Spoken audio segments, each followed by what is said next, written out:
So this here is classified between that pile over there, that is all your white goods, all your kitchen appliances, bicycles, tinny stuff.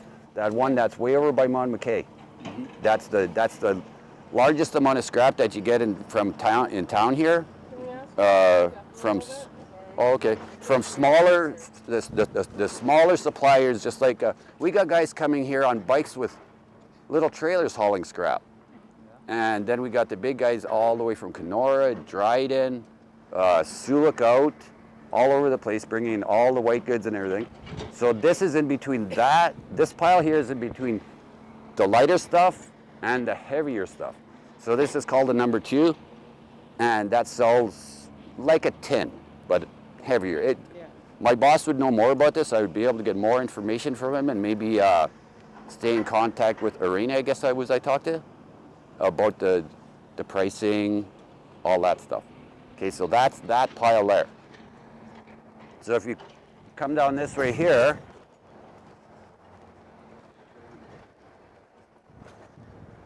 and a lot of stuff too, it's all resellable.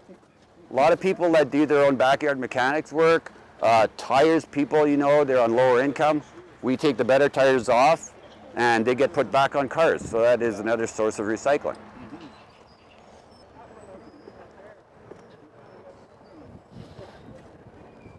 Okay, now this pile of scrap here is what we call heavy melt. It's anything a 1/4 inch and over. And it's got to be kept clean. The main part about that is when the steel goes to the smelter, if there's any byproducts like lead, rubber, brass or copper, they have to add chemicals to separate it all to get the good melt out of it.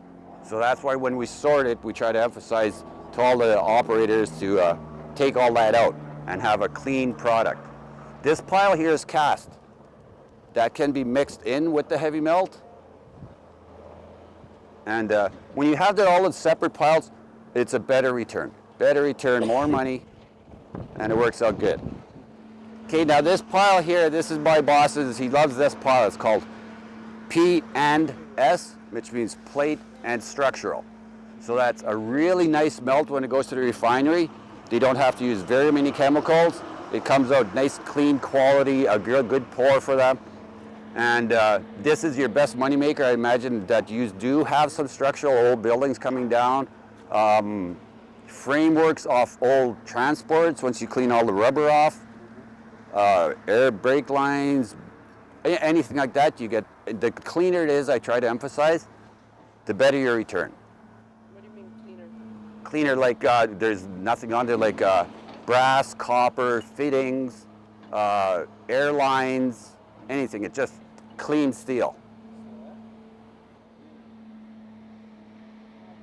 Yeah, that's your best return. In the ferrous department anyways. I'll take you through the non-ferrous, which means your coppers, your brasses, your aluminum, stainless steel. What about those things that are those, like... This came off a bridge. These were to hold concrete on, because you can see the concrete there. Oh. See, a little bit like that, you're allowed a certain percentage of contaminants. Like say, I think it's up to 3%. Yeah. So if you go by the tonnage and calculate how much of the waste byproducts you can have on there. Oh, okay. So that's the same material though? Yeah, it is. Now we'll go further down.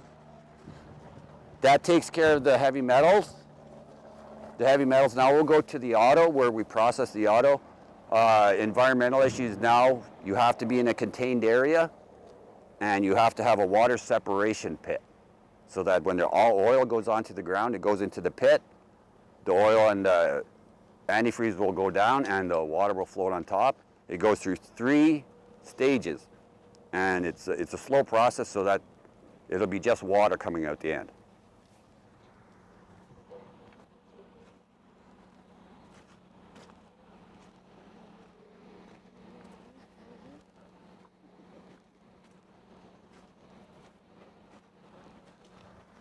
Yeah, if you've all noticed around the yard, you see scrap everywhere. All this stuff here hasn't been processed yet. it has to be sorted. When we get room, that's when we bring the heavy equipment over, and then we throw it on the ground and we sort it out with the magnet. That takes a lot of skill and a really good operator to do that without having to get out of the machine and do it by hand. When I see that, that's kind of a no-no on me, because it shouldn't be done. You have the 45-ton machine, you shouldn't have to get out of that seat to do it. Onward. Okay, I forgot about this. This is another money maker. It's called auto cast.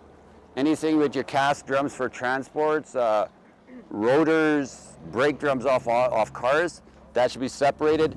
It takes a while to accumulate, but it is worth the final dollar.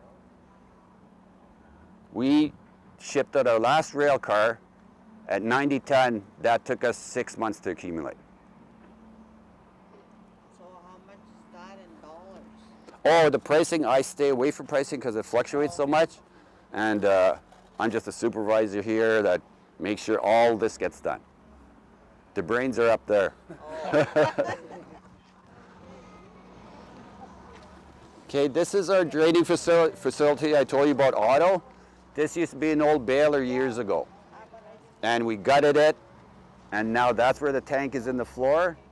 And there, they got to drain all the fluids out, environmental.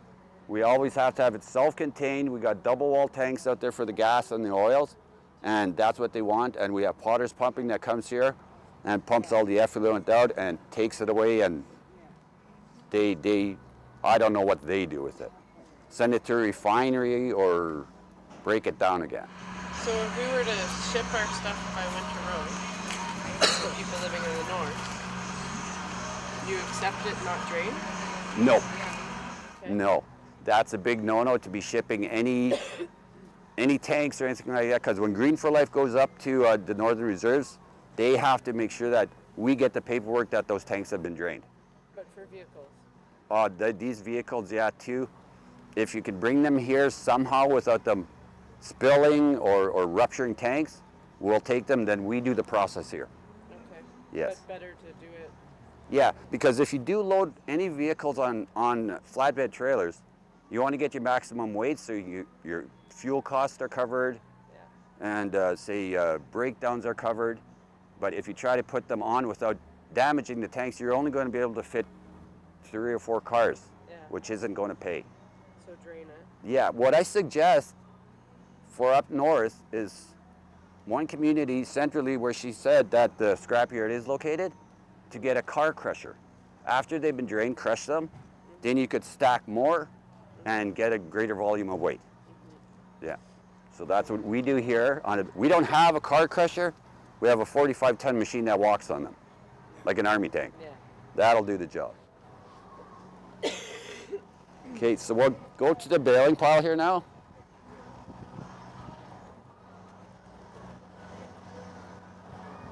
So just to give you an idea of the size of the equipment that you'd be looking at to run a yard, that's 45-ton machine.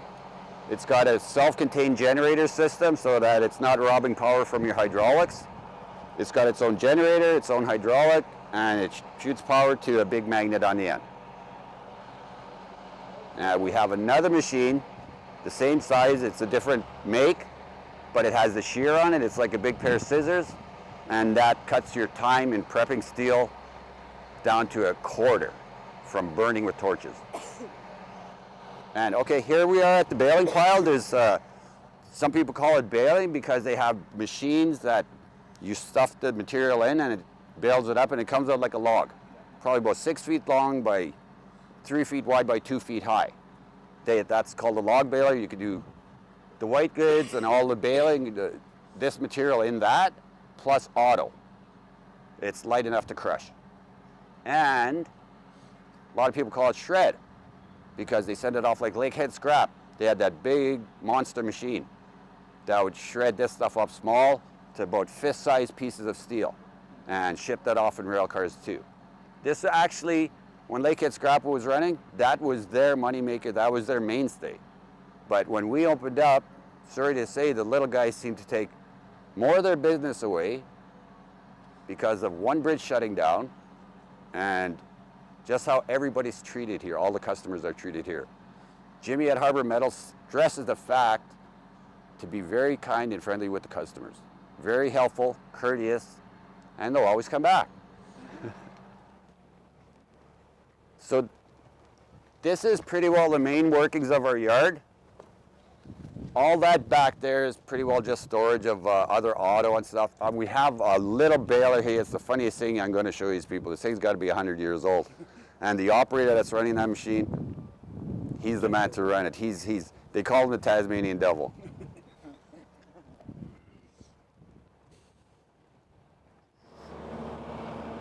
If you can, if you want, get a good shot of that old machine. It's I just like people seeing that. That's got to be one of the ugliest, oldest machines I've ever seen.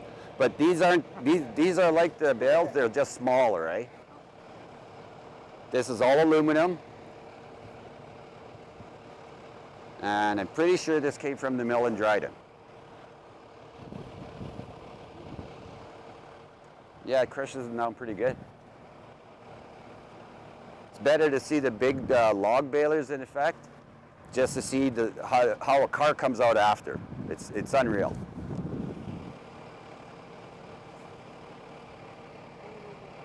Okay, so now we'll go up to the warehouse, and as we go along, you'll see different categories of aluminum. The boys sort it and they box it, and that gets shipped off to somewhere else. I don't know. I've never asked because they go where the market is for the non-ferrous is different all the time. It fluctuates quite a bit up and down, so that's why you'd have to have somebody in research all the time checking the prices. Daily the prices change, especially on the coppers. Okay, so we'll go that way now towards the warehouse. These boxes here are the finished product that are to be shipped out of what the men have been doing over there. Different grades of aluminum. They want the weights on the boxes. And then that way, you know, we know when we got enough to ship, and when all the information goes to where they're shipping it off to, every box has to coincide to get paid properly. So it all has to be documented, set in the computer, sent off to the buyer, so that everybody's on an even keel. Okay, into the warehouse now. Okay, this is all called non-ferrous wire. We have a wire stripper. With the wire, you strip it right down. It's got a coating on it.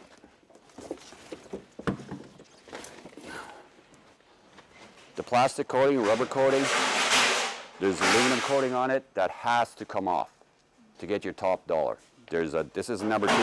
It's a fine gauge wire, so it's called number 2. That's a lower price, and I'll try to find you number 1 finished product here. Okay, here's a good example. This is the number 2 wire. It's a light gauge. You can tell it's skinny, eh? Thin. This is a heavier gauge. It's harder to bend, so that's more for that, less for this.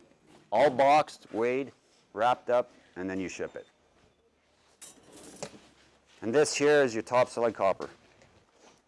It's a Bare Bright. It's very, very clean. It's a heavy gauge, and that's got to be totally clean like this. So I imagine you have a lot of wire around too, and that'd probably be that, which is worthwhile cleaning. Investing in a wire stripper takes no time at all. Yeah, but with the rubber that covers that, what would you do with that? That The- goes to a different. Yes, that's waste. So what to do with the waste, like with us, where we send our shred to and stuff like that, Yeah. they mix it in because they can deal with that waste at the bigger sites. Oh, Yeah. how do you clean wire like that? It's a machine here. You've got different settings on it. You can screw. There's a wheel in there that cuts it. You set the wire in from the other side with the rubber on it. It comes through and it splits it. Splits it open, and then you peel the rubber off. Yeah. And it's like that here. See? So that's what you meant by cleaning. I thought you meant you dipped it or something. Oh, no, definitely not. No, we don't deal with chemicals like that here. Yeah, that gets pretty caustic.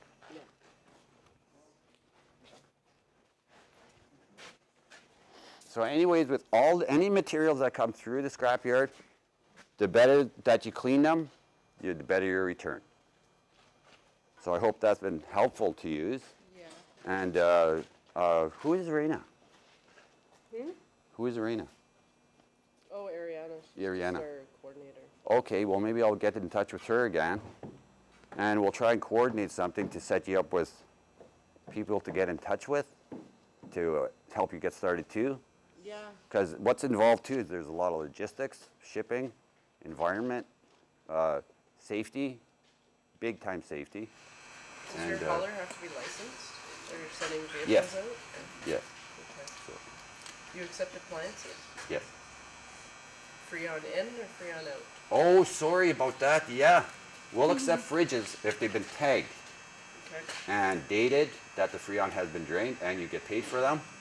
But most customers don't want to do that, and it costs too much money. So they bring them here, drop them off for free, and we're obligated by the environment to drain them Okay. at our cost.